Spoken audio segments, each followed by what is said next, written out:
saw in a National Geographic a picture of a Komodo dragon. Komodo dragon. Mm-hmm. Could you give us a bit of, suppose you were going to interview an authority on the Komodo dragon. Fortunately, he's here. This is Dr. Darrell Dexter. He's from Orange, New Jersey, and he's the world living authority on the Komodo dragon.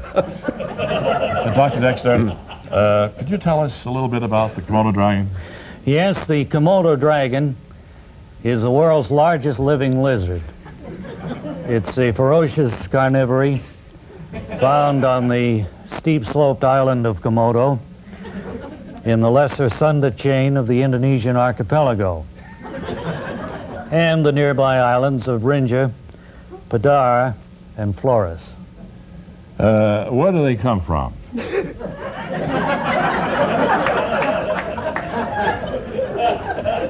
The Komodo dragon, world's largest living lizard, is found on the island of Komodo in the lesser Sunda chain of the Indonesian archipelago and the nearby islands of Rinja, Padar, and Flores. We have two at the National Zoo in Washington, which were given to us some years ago by the late former premier of Indonesia, Sukarno.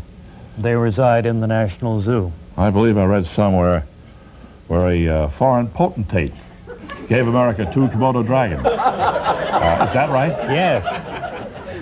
Yes, the former premier of Indonesia, Sukarno, gifted our country with 2 Komodo dragons, world's largest living lizards, and they reside in the National Zoo in Washington. Well, now, we wanted to take the children to see a Komodo dragon. Where will we take the little ones to go see a Komodo dragon? If you were in the vicinity of our nation's capital, Washington, D.C., you would take them to the National Zoo. And there you'd see 2 live Komodo dragons, world's largest living lizards. There's a stuffed Komodo dragon in the lobby of the Royal Hotel in Kathmandu, Nepal.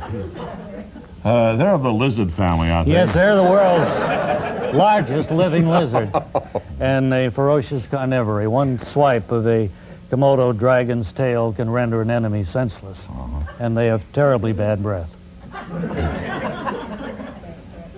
Do they have anything that separates them from other animals? I mean, are they carnivorous, for instance? Yes. Do they eat other animals?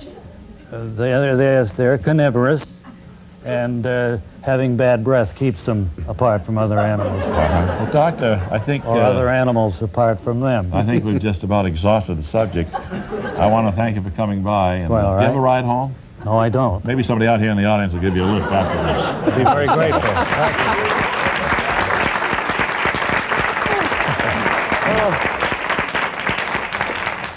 I promised I was going to sit through that without laughing, just to see if I could act as well as you two. Did you run into any of those in the Orient? I know you. Oh, the Komodo dragon? Yeah.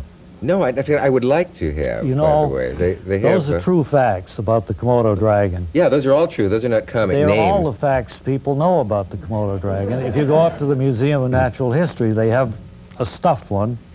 Is that where you could take the little ones if you wanted? They wanted to see a. Yeah, but it's not the same as seeing the live one. They have the same facts on a card on that as the expert does. So there's nothing bogus about that at all, except the density of the interviewer. Yes. Well, yes. What's terrifying is that everyone in this business has heard himself later watching a show ask someone a question that he has already answered. That's right. And to see you do that is both hilarious and chilling. More with Bob and Ray after this. Stay.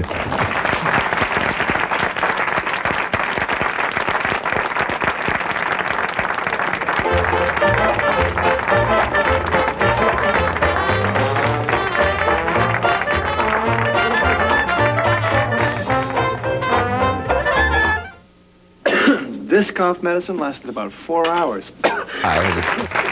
Marvelous. We're just talking about how much we both like Robert Benchley, probably a comic writer who's virtually unknown to the younger listener and viewer. But if you want to laugh, go to the library if necessary, or much of his stuff's in print and paperback, and read Benchley. But you know, he did so many shorts, I think, for MGM, 8 minutes, 10 minutes. Yeah. they used to show in between features at the movie houses that are hysterical. And I wonder why they haven't been revived, put on TV. I don't know. They're so funny. He's in many films as an actor, and I guess he neglected his writing right. a lot when he went to Hollywood. I think he did. But those shorts were so... The Treasurer's Report is hysterical, as you all know. It's just so funny. I'd love to see those again. It'd be What great Bob on Hope cassettes. films? Sorry. That'd be great on cassettes if Terrific. we could get them. If I knew where to get those, I would certainly be. I'd be willing to pay middle, if not top dollar. That's right. There's one where he buys a white suit. Now, how many comedy writers could take the premise of man buys a white suit and make it hilarious? That's right. At one point, he's caught wearing it. He's embarrassed by it. His wife made him get it, and I think the laundryman catches him in it. Yeah.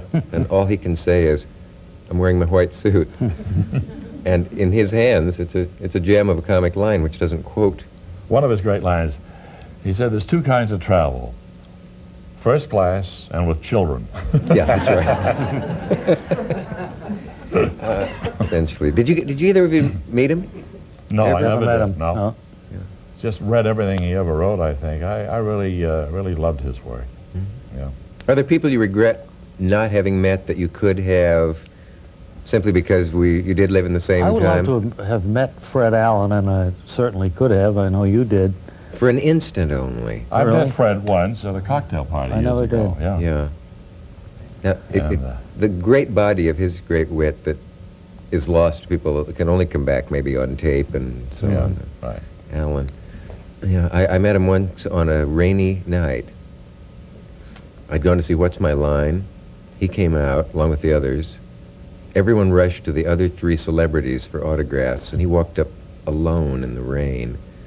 And there's one of my gods walking. Right. Isn't that amazing? And I was a college kid, and I walked about 10 paces behind him. Two bums, as we call them in America, came out from the corner and said, "Hey, Fred, you're the greatest." And he took out 2 envelopes with cash that he had ready always for moments like this. Yeah. But as he saw them coming, he seemed to see me behind him, and he said, "Ah, my fan club is gathering."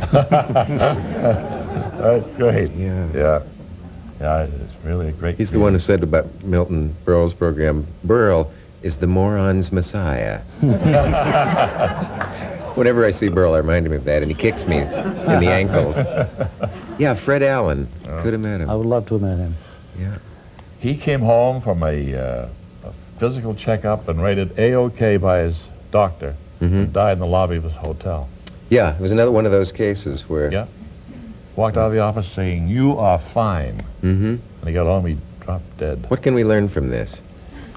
Not to go to the doctor, I guess. Yeah, I think that's the main thing. Certainly Wally Ballou has entered the pantheon of great American heroes. I can remember on Monitor on radio, my cousin always makes, "Maybe Wally Ballou next." Could we get a sample of Wally Ballou? And is there anyone in America who doesn't know why he starts sometimes in the middle of a word? It's kind of an in-joke for radio people, isn't it? Well, Sure, he's always upcut. he's what we used to call upcut. The engineer would always say, "Go ahead," and then turn his microphone on. And Wally began when he got the finger. And So that would result in, "Good morning, everyone." And Yeah. So, no, yeah. it began with "Lee Ballou here." Yeah. Matter of fact, I have one of the most interesting interviews that my staff tells me we've ever come across, and he's sitting here with me right now. Could I ask you your name first, sir? Oh, I can't give you that. What, are you hiding out from the police or something? No, it's just that I'm probably one of the few people in the world who has a name that's completely unpronounceable. Well, that's probably why they picked you as being so interesting. Could you spell your name for us? Well, that's about all you can do with it. It's WWQLCW. WWQLCW. Kind of a name. I can understand the problems you have. What nationality is that? Well, my grandfather came from Iraq, and I think that's where the problem started. When he translated the Arabic alphabet into English, I think he goofed something awful. I would think so. Do you still have family members back in the old country? Oh, yeah, cousins, things like that. How do they pronounce the name? They pronounce it Abernathy. I don't know how, with a jumble of letters like WWCKLW, they could get Abernathy as a name? Well, I don't know either, but it's been a problem all my life. Must give you a lot of problems Yeah. in your life. Can you give us a couple of examples? Well, for instance, the phone company won't list me. When I spell my name for them, they thought I was some kind of a nut. I can understand that. And then when my home was broken into, they ran a little story in the newspaper, and the linotype operator got fired. How come?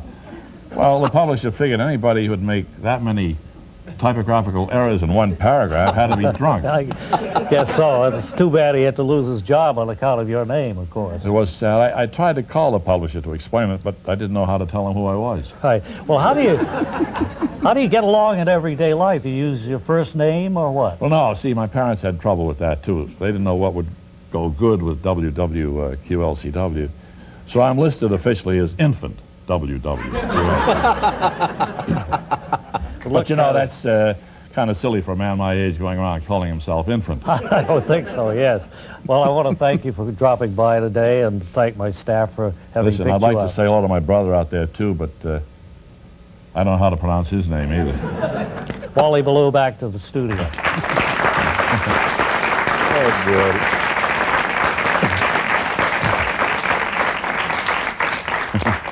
Marvelous. Do I remember one you may have forgotten because of the thousands of bits and pieces you've done over the years in full routines?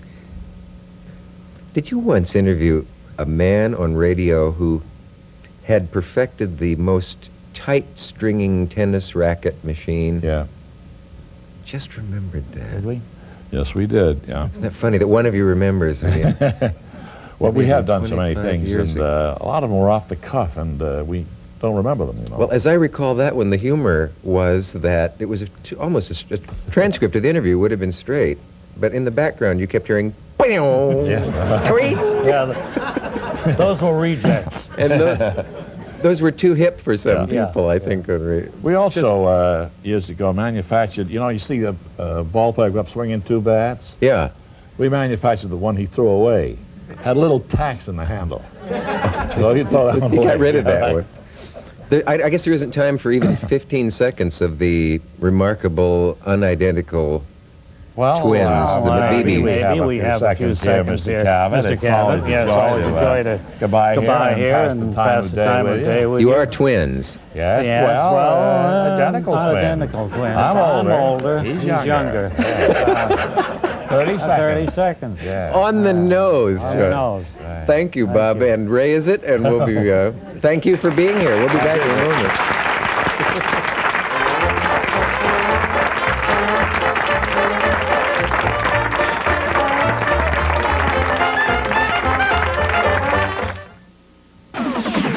Part of it, and we're going to take a look now at some footage from this film called Head